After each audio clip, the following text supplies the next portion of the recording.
up the pace when I'm running. I always take what I want and I always give it 100. Don't need a bank, no I'm funded. Play the game like it's nothing. I'm always thankful for something. Don't take for granted.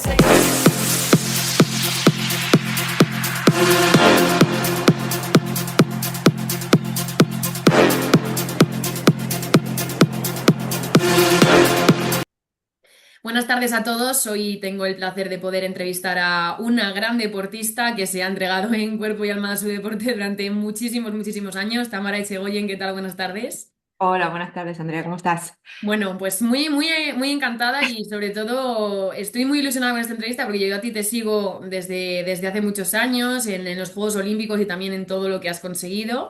Y bueno, para quien no te conozca, que será poca gente, eres deportista profesional, eres olímpica, entre otras muchas cosas, en vela, un deporte, bueno, me parece complicadísimo, ahora nos contarás. Pero bueno, primero, cuéntame tú cómo estás, para qué estás entrenando y cuáles son tus próximos retos. Pues sí, como bien dijiste, casi toda mi trayectoria deportiva fue dentro del mundo olímpico. Es verdad que entre campaña y campaña pues me lié algunas veces, por decirlo de alguna manera, a hacer una vuelta al mundo y otras cosas porque siempre me gustó ser muy polifacética. Uno de mis grandes sueños, como siempre, es seguir aprendiendo, seguir conquistando diferentes mundos y bueno, casi toda mi vida me dediqué al mundo olímpico, pero ahora mismo, después de París, decidí cerrar, ¿no? Esa carpeta del mundo olímpico que tantas alegrías me trajo y de la que disfruté muchísimo, pero bien sabéis que las campañas olímpicas te quitan todo tu tiempo y muchas veces tienes que decir que no a otros proyectos porque para llegar a unos juegos preparada, para luchar por una medalla, tienes que dedicarle muchísimo tiempo. Así que después de disfrutar de 4 ciclos olímpicos y de poder ser la abanderada junto a Marcos Coopers en París 2024, he decidido cerrar esa carpeta para abrir otra del mundo profesional de la vela. Y en este caso, pues me he introducido de nuevo en el mundo oceánico y no solo en el mundo oceánico, sino en el mundo profesional de los grandes barcos. Por lo tanto, en ello me encuentro ahora mismo descansando después de mi último reto, pero con miras ya en un par de meses de volver al circuito profesional de la vela y seguir creciendo. Ujú. Tamara, tengo muchísima curiosidad. ¿Cuándo decides, cuando eres joven, y supongo que cuando todos somos jóvenes y queremos decidir un deporte, queremos encontrar nuestra habilidad o no sé, cuando tenemos 12, no sé, 13 años, ¿en qué momento decides, quiero dedicarme a este deporte y quiero vivir prácticamente en el mar? Yo tengo que decir que soy muy afortunada porque realmente trabajo bueno, en lo que más me gusta, que es el mundo del deporte y sobre todo en la vela.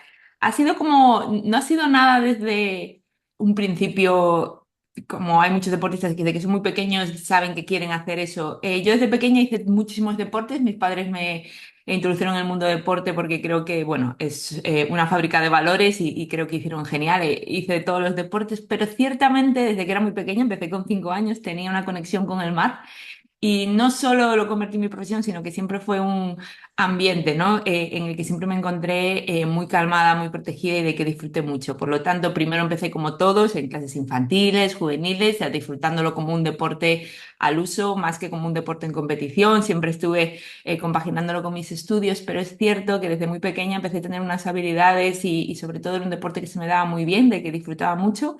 Así que poco a poco y sobre todo cuando fui creciendo vi que había una oportunidad de poder dedicarse a eso.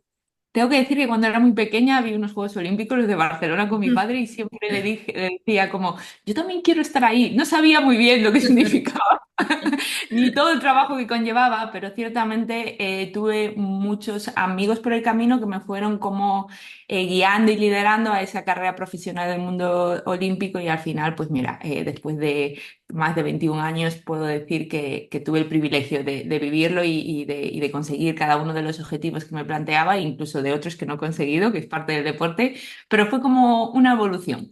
Ujú. Uno de tus mayores hitos, como decías antes, ha sido ese oro en Londres 2012. Además un oro que al final yo creo que fue un granito en tu carrera deportiva.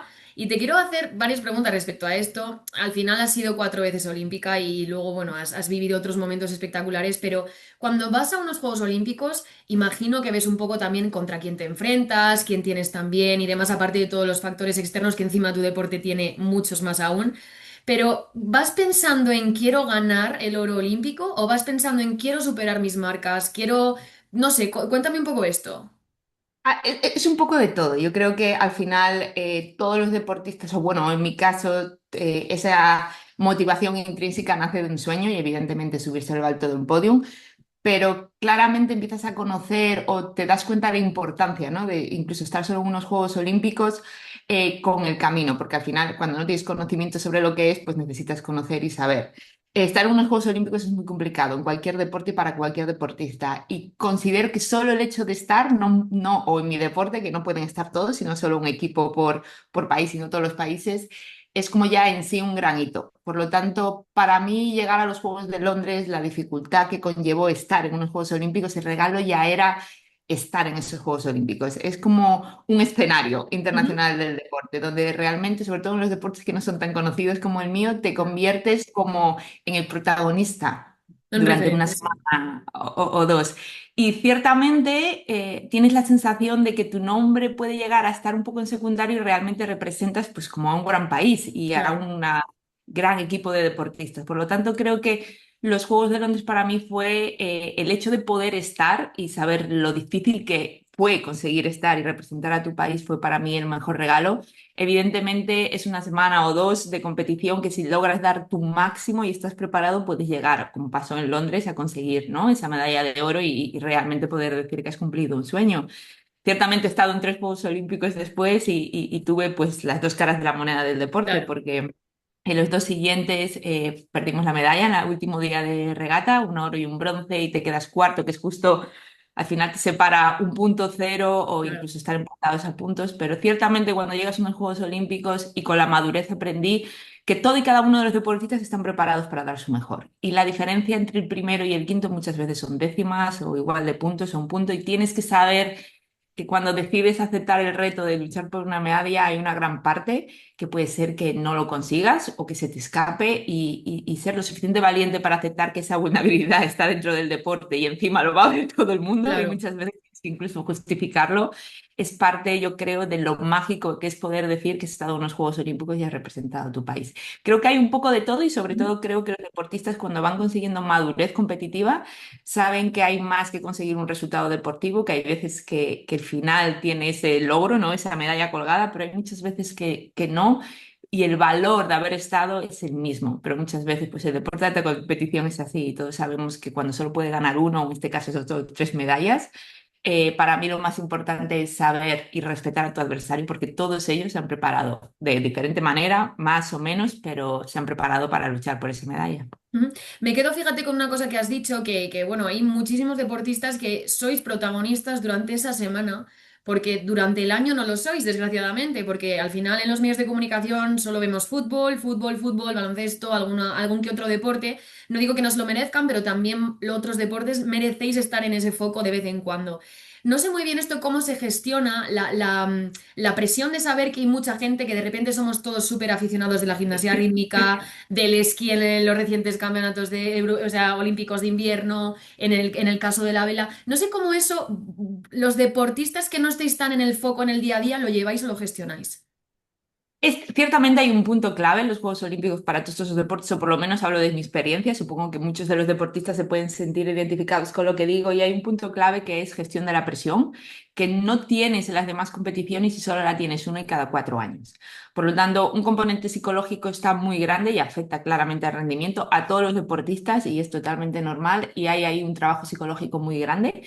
Porque en nuestro caso, en el de la vela, tú trabajas 4 años Claro. muy duro para tener ese resultado y ese resultado te puede abrir a puertas para la siguiente campaña tener recursos o te las puede básicamente cerrar. En mi caso, conseguir una medalla de oro en mis Juegos Olímpicos me ha permitido tener una carrera exitosa en el mundo deportivo porque tenía esos apoyos necesarios. Es verdad que luego al final tienes que estar en el top 3 en mundiales, en europeos, Sí. pero realmente si te fijas hay muchísimos deportistas que llegan a unos Juegos y consiguen una medalla, pero antes de conseguir esa medalla han conseguido campeonatos del mundo, de Europa, durante muchísimos años tienen podios en regatas internacionales y eso es un poco, digamos, la carrera deportiva de este deportista que al final muchas veces los deportes olímpicos te juegas casi todo Claro.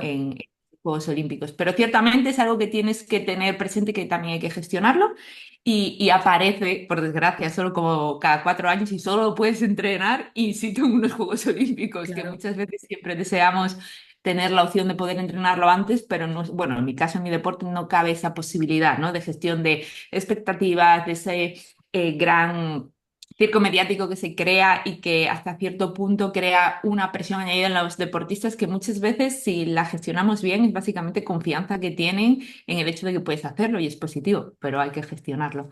Por lo tanto, es una cosa que en mi caso estaba siempre trabajada o se ponía encima de la mesa, pero tristemente solo la puedes entrenar en esos Juegos Olímpicos, que es cuando hay esa carga mediática que normalmente en tu día a día no tienes que gestionar. Ujú. Hablabas bueno, aparte de los Juegos Olímpicos, también los deportistas hacéis más cosas, porque quizás los Juegos Olímpicos es el colofón de cada deportista, pero muchas veces opaca toda tu trayectoria anterior. Tú también has sido espectacular en mundiales europeos, solo en la Match Race, y también un distintivo que muy pocos deportistas que tienen, que es la medalla a la Real Orden en mérito deportivo y también deportista revelación del año. Tamara, cuando dicen, oye, que vas a ir, que te van a dar un distintivo que tienen muy pocos, ¿cómo te sientes? ¿Qué es lo primero que pasa por tu cabeza? Pues la verdad es que todos esos distintivos se parecen mucho como asociado a tu gran éxito deportivo, que fue esa medalla de oro. Por lo tanto, al final es como, claramente es un premio al trabajo y al resultado conseguido. Y lo que pasa muchas veces, y o solo en mi caso, no sé, es como normalmente aparece en el medio del trabajo de otra campaña o en Claro, el medio de una en mi caso, por ejemplo, cuando hicimos Match Race en Londres 2012, esa modalidad desapareció y estaba en medio de una reinvención para cambiar de compañera, clase. Entonces, claro. siempre está como en medio de otra preparación. Por lo tanto, lo disfrutas un momentito y luego ya te olvidas y te pones a trabajar. Pero, por ejemplo, ahora ya que tienes más tiempo o que ya has decidido, ¿no?, abandonar esa carrera olímpica y ahora que me lo dices, pues le pones mucho más valor al hecho de que tu deporte y tus resultados han de alguna manera marcado, ¿no?, esta sociedad y Claro. te han reconocido con ese premio. Por lo tanto, al final es como algo de sentirse muy orgulloso, que muchas veces en la carrera de los deportistas, si estamos activos, siempre está como un poco opaco, porque al final siempre tienes que seguir trabajando. Pero nuestra vida es muy larga y hay tiempo para darse cuenta de todo y seguramente, o mi consejo que le digo a los que están activos en ese mundo olímpico es que cuando todo se rebaja y tienes capacidad, ¿no?, de poder echar una mirada atrás y ver lo que has conseguido, es una satisfacción. Y eso creo que es uno de los, yo para mí, uno de los momentos más importantes de los deportistas. Ujú. Desde luego que sí. Bueno, dejando a un lado los triunfos y logros que han sido muchos, vamos a centrarnos ahora un poco en tu deporte, sobre todo tu deporte y el medio, que es muy variable, muy cambiante, que es el mar.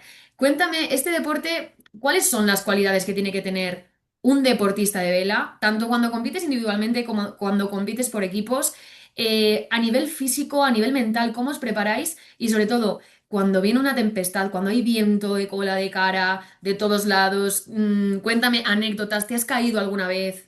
Sí, a ver, caer, me he caído mucho, Ujú. pero sinceramente para que entiendan un poco el deporte de la vela, no solo depende de las características técnicas, tácticas y físicas del deportista, también depende de un ambiente que está continuamente al cambio. Por lo tanto, lo que podéis imaginar es que nosotros tenemos que acostumbrarnos a vivir en la incertidumbre, porque aunque creas que conociendo los patrones de viento, estudiando, con horas de entrenamiento, tienes casi todo bastante controlado, al final estás en un ambiente cambiante y al final el tiempo hay veces que hace lo que quiere y tienes que Claro, adaptarte. Y encima tus rivales también se mueven continuamente utilizando el viento en función, pues, de sus conocimientos tácticos o de las decisiones, ¿no?, que estén tomando estrategias en cada momento. Por lo tanto, esa incertidumbre que normalmente nos hace estar muy incómodos, todos los regatistas tenemos como que trabajarla y sentirse cómodo, porque el cambio es continuo todo el rato y tú tienes que adaptarte. Por lo tanto, para mí psicológicamente es súper importante aceptar el error como base esencial, no solo del aprendizaje, sino incluso en medio de las regatas, incluso teniendo todo controlado, una decisión táctica puede ser errónea y ser claro. lo suficientemente rápido para aprender de ella y poder incluso ese aprendizaje ponerlo en la misma regata, es lo que yo creo que diferencian los mejores, ¿no?, y los que están arriba, porque al final... En nuestro deporte siempre decimos que el que gana es el que menos errores comete, no el Claro. que no comete, porque esa incertidumbre, ese cambio constante es lo que proporciona el regatista. Luego, a nivel físico depende de la clase. Hay diferentes clases. Por lo tanto, por ejemplo, yo tuve que hacer un cambio radical. Cuando navegaba en Londres era una clase bastante lenta que requería de mucha fuerza isométrica por la forma que nos colgamos. Por lo tanto, piernas muy fuertes, no necesitabas tanta cantidad aeróbica, las regatas eran más cortas y de repente cambié al 49er FX, que es un barco súper inestable. Por lo tanto, tuve que perder 10 kilos de peso, trabajar la agilidad, tomar decisiones tácticas al doble de velocidad. Por lo tanto, en función de la categoría hay un componente físico muy importante que nos permite no solo controlar el barco, sino como al final nuestras competiciones duran cada día 2 o 3 horas porque son Ujú. 3 mangas, al final tiene que ser durante mucho tiempo. Por lo tanto, Claro. hay una capacidad de resistencia que te tiene que permitir pensar todo el rato muy rápido porque las condiciones son cambiantes todo el rato. Ujú. Y luego, a partir de eso, utilizamos un barco, por tanto, todo el I+D que te puedes imaginar, todo el conocimiento sobre velas y palos. Nosotros somos los que preparamos nuestro propio barco, lo que lo arreglamos si hay un problema. Aparte de eso, tienes la meteorología, tienes que Claro. conocer cómo funcionan los barcos, cómo funciona el viento, los patrones de viento. Luego, cada regata es en una ciudad distinta, por lo tanto, Uf, ya sabes que el viento, en función de la costa, es se muy comporta complicado. de una manera o de otra. Por lo tanto, es como yo siempre dije que hacer una campaña olímpica en vela es como tener una pequeña startup, que Sí, tienes, como dices, sí.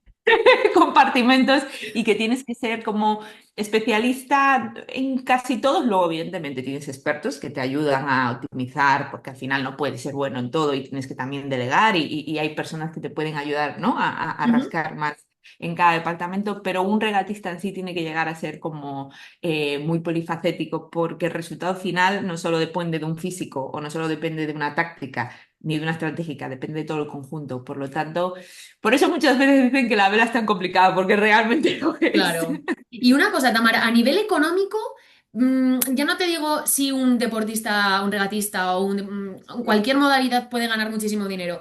Eso, si quieres, me respondes y si no, no. Pero a nivel económico, el coste del material, el coste de la equipación, del neopreno, de la vela, de todo el barco en conjunto, ¿eso es muy caro? ¿Cómo se empieza? ¿Va por patrocinadores? O cómo empieza esto? Sí. A ver, la vela en sí es un deporte que evidentemente es mucho más caro que otros porque el Claro. implemento en sí, que es el barco, es caro. Y a nivel de alto rendimiento, como todos los deportes de alto rendimiento, es mucho más caro que a nivel popular. Con la suerte que tenemos, España está rodeada de costa y ahora a nivel popular, simplemente saber navegar y poder disfrutar, ¿no? De estar en el agua o de ver de tu ciudad desde el agua a tierra, ahora es mucho más asequible para la sociedad. Pero si te metes en alto rendimiento, evidentemente hay una inversión muy grande. ¿Qué pasa?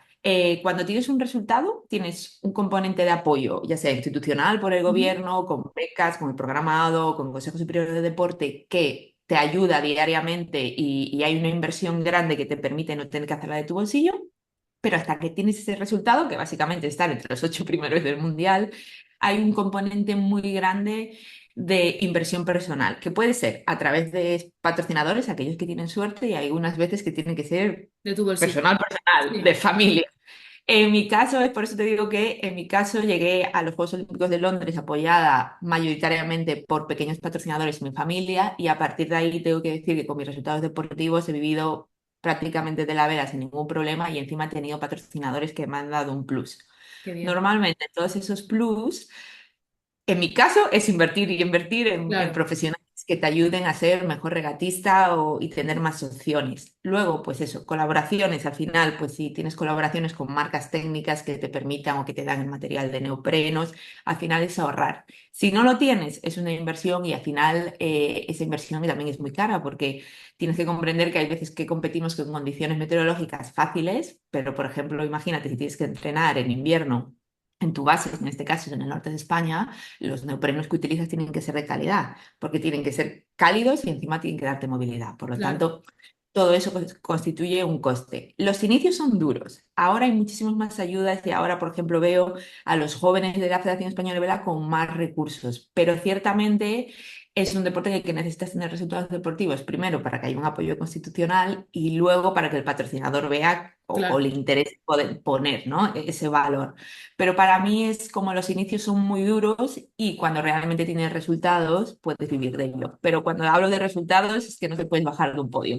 Si te claro. bajas de un podium, al final pues todo empieza a costar un poco más. Entonces es como un deporte que es para mí muy gratificante, pero que como siempre dependemos de Yo me acuerdo una vez de hablando con una deportista porque que creo que jugaba al balonmano, ella estaba en un club y decía, no, yo es que mensualmente como que tengo un salario por trabajar en el club, que es lo que debería ser. Y estoy Claro, completamente de acuerdo. Y yo le decía, yo no tengo salario, yo si en el mundial no tengo un resultado, toda la inversión que hice no se no me te ya, devuelve. claro. Por lo tanto, es un poco ese juego que tienes que ir buscando el resultado deportivo y patrocinadores y luego, evidentemente, hay mucho apoyo institucional al deporte olímpico y yo soy beneficiaria de ello y soy muy agradecida por ello, pero en mi caso y en los deportes olímpicos depende mucho de tus resultados deportivos. Ujú. Bueno, pues Tamara, nos has explicado a la perfección todo, de verdad, muchísimas gracias, esto ha sido todo.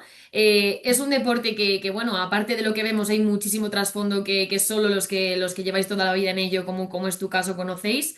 Y gracias, mucha suerte en todo tu futuro y que cumplas todos tus objetivos, todos los objetivos que te quedan. Muchísimas gracias.